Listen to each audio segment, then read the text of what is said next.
So, what's up, everybody? This is BSP. Hope y'all can hear me out here. We got some background noise, but I'm up here at the Starbucks here at the Castle Park Starbucks. This is my third video today. I do videos spontaneously, so whenever it comes to my mind, if something I feel like is really important, I'm going to bring it out. So first of all, I want to give everybody a shout out. Thanks for supporting my channel. Please hit the like button and subscribe, and we can get some more information out here for Japan. Okay, so here's the thing. I'm gonna call this numbers in Japan. That's what I am. You know I'm a numbers guy. I always talk about numbers. I'm always thinking about numbers. I'm a guy that knows my net worth on a daily basis. I'm an investor. I live off of my investments here in Japan. So I'm going to be giving some investment advice up here on my site. Start talking about numbers more here on my channel. Just to kind of give everybody an idea what's going on. Okay, so first numbers I'm going to talk about is this. Immigration. Ethnic groups in Japan, if you will. You know, that when you walk around places like Tokyo and, Osaka, you're going to feel like there's a lot, in Kyoto, you're going to feel like there's a lot of immigrants living in Japan. But did you know that there are only 2.66% of the population in Japan are foreign immigrants? Japan has about 124 million people. And out of that 2.66%, the largest group are Chinese, followed by South Koreans. Then you have Vietnamese, Filipinos, Indonesians, Nepalese, and down the line. Americans living in Japan are way down the line. Yes. In fact, Americans, including the Americans that are in the military, are only 2.1% of the foreign population in Japan. So that's only 2.1% of the foreign immigrants in Japan. So the reason why I'm bringing these numbers up is because I want you to know just how rare you really are. Canadians are, you're just like you're like 0.0% something in this country. England, you're about 1 point something, not of the country, but of the immigrants that are in the country, of the foreign immigrants that are in the country. So last I checked, according to 22, there was something like 16,000 Brits living in Japan. Those numbers are very low. So you may think just because you see a bunch of people from Europe walking around or whatever, that there's a lot of people from Europe here, but they're actually not. Most of those people you see walking around are tourists. Okay, so what does that mean to you? Why do you care about the immigrant numbers? Well, I'll give you an example here. I live out here in Niigata, in the place called Joetsu City. 181,000 people live in my town. Since I've been living here since last June, and I've walked around, I've driven around, I drive everywhere, and I've only seen in my city, and I know he wasn't a resident, I've only seen one other brother, besides me and my son, in the city. Now, the next city over, they have more immigrants up there because Miyoko's got that big skiing thing going on. But in my city, I was me and my son are the only ones that I know of that live here. Now, Niigata City, which is a much bigger city than where we're living in, you're talking about 900,000 people. They have a lot of people. Not a lot, but they have more. The black people that you see there are mostly Africans. So when I first got here, I think people were didn't even know I was American. They looked at me like, oh, he must be African. Well, some people ask me, they say, hey, where you from? And I say I'm from America. They go, oh, kakui. Now, oh, you're an American. And that's why I always tell people I love being an American black man in Japan, because to be frank, Americans are at the top of the food chain in this world. So that's why, you want to be proud of yourself as an American. You want to be proud of yourself as a Brit, a Canadian. We're Western nations, Australians. We get treated with a lot of respect from people here in Japan. So that's why I love being American over here. I love being American anywhere, but I love being American, especially in Japan, because I know that we sit at the top of the food chain. So there's not that many American immigrants living here, like I said, with the exception of the base. Now, the military installations probably have a good 95% of the American immigrants. So I always thought that there was way more Americans here than that. But no, there's not that many Americans here at all, realistically speaking. And trust me, when I go up the hill, I know 2 Americans up there that happen to be black like me. Everybody else is from either England or Australia. Yeah. So that's how the numbers work. So know that you are a rarity when you're walking around here. Just imagine you're a rarity, and just imagine if you're making some good coin and you got some good investments coming in. That's the real deal. So if you don't open your mouth and tell people where you're from, if you're proud of where you're from, they will assume that you're something else or you're from somewhere else. They will assume it. You know, the way I'm dressing, I got my Dodger garb on. A smart Japanese can pretty much tell, oh, this guy must be from the States. But the average Japanese is not looking at people like that, so they don't know where I'm from until they ask me. That's why I want to bring that up. Now, my second part of the numbers in Japan I'm going to talk about here. And these numbers are a lot more, not realistic, but a lot more important to people here. And they're going to help you live in Japan, live a smoother life in Japan. The advice that I give up here on my channel is designed to help people live very well here in Japan. Now, I'm getting a lot of questions from people wanting to know about investments or how these investments work. I'm not a professional investment broker. I'm just telling you what I know and what I see is working, what's working for me. One thing I want to talk to you about too. what I want to tell you is this: everybody's making active and passive income.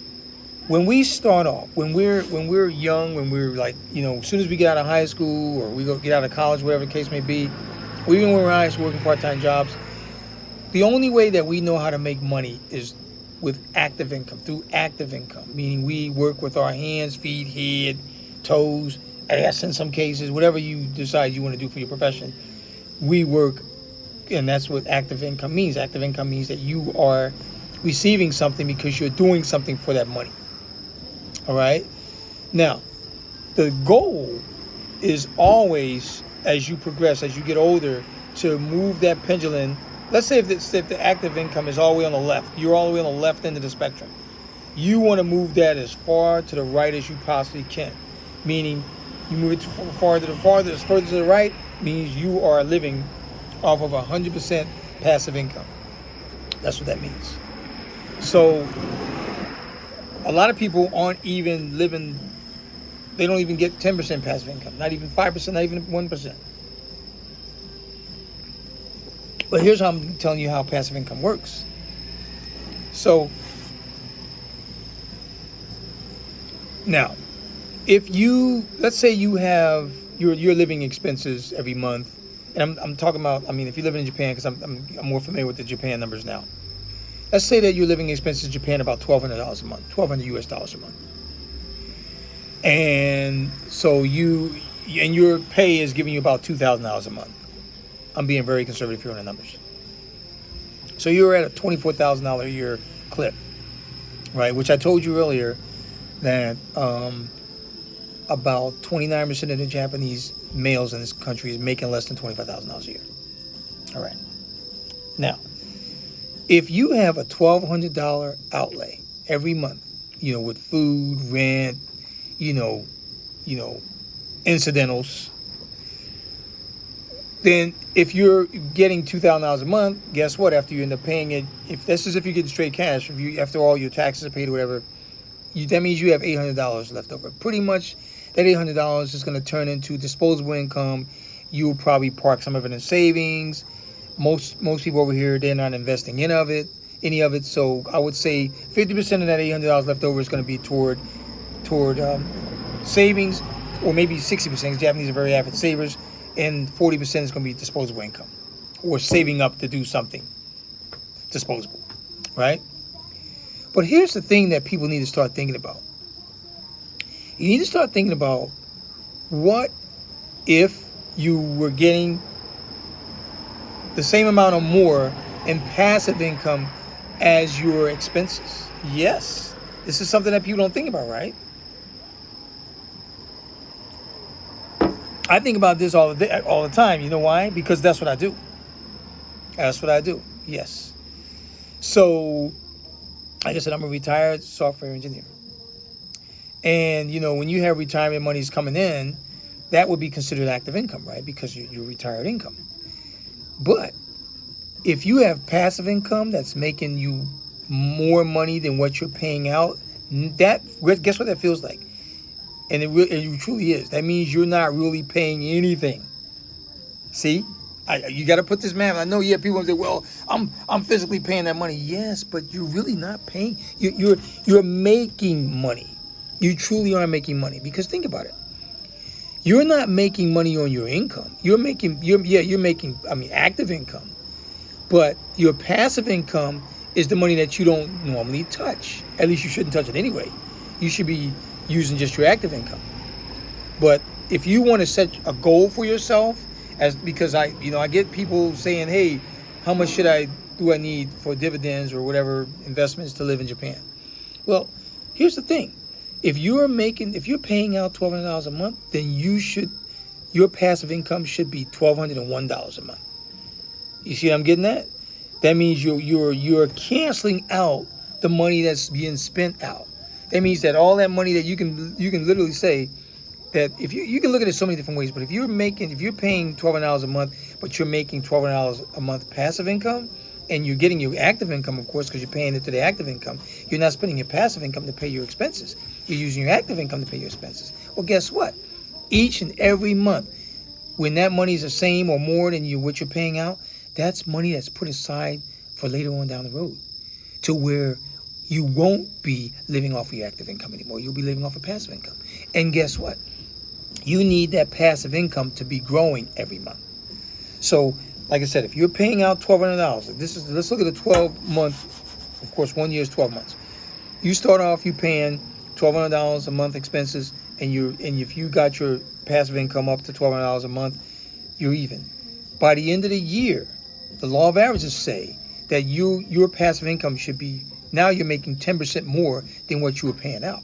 You see? So at the end of the year, your passive income is now giving you $1,320 every month, and your expenses that you're paying out are $1,200 a month. Now, in Japan, that's doable, because in Japan, inflation is not like it is in the West. In the West, you got to always compensate for inflation. So let's say that your passive income is going to go up 10%, but your expenses are going to go up, say, 4 or 5%, depending on what the inflation rate is. Lately, like a few years, it was 8%, right? A couple years ago. But still, you're sitting pretty if you're getting that 10% off of your passive income. As long as your passive income is more than what you're paying out, you are making money, your money's growing. I know you got to put it all in your head what I'm trying to say, but that's how we live here in Japan. That's how we live. All my expenses that I pay out, my rent, my electric bill, my phone bill, water bill, food, things of that nature, incidentals, like, you want to buy clothes or shoes, whatever. All the funds that I spend out every month, without getting too personal, in Japan, I'm making way more money with my passive income than that. And my dividends. Yeah, dividends are passive income. I'm making way more money than that. Yes, and when I was making that passive income, see, that passive income was building and building and building and building and building for me all these years. So in a sense, it didn't feel like I was paying for anything, because that money was sitting over there. See? That's how rich people do it. They always make sure that their passive income is way more. Even $1, when you start off, even if you just have $1 over, you're good. Now, is that passive income going to be obtainable? Those amounts are going to be obtainable right away? No. It's going to take some planning. So what you do is, if you're starting off, because you need to be, that's the direction you need to be going in, trust me. So you start off, you know what your monthly expenses are. You need to know what you're spending all the time. I'm not saying be a tightwad. You need to know how money works, because what you're going to establish is what they call habitual spending. And that means that you don't even really have to look at all the time, and you pretty much know you're going to be spending around $1,200 or $1,250 or $1,150 every month. See, it's habitual spending. The way you eat, the way you dine out, the way you shop, it becomes habitual. You got people actually sitting down there, okay, let's look at the budget, let's do this, let's do that.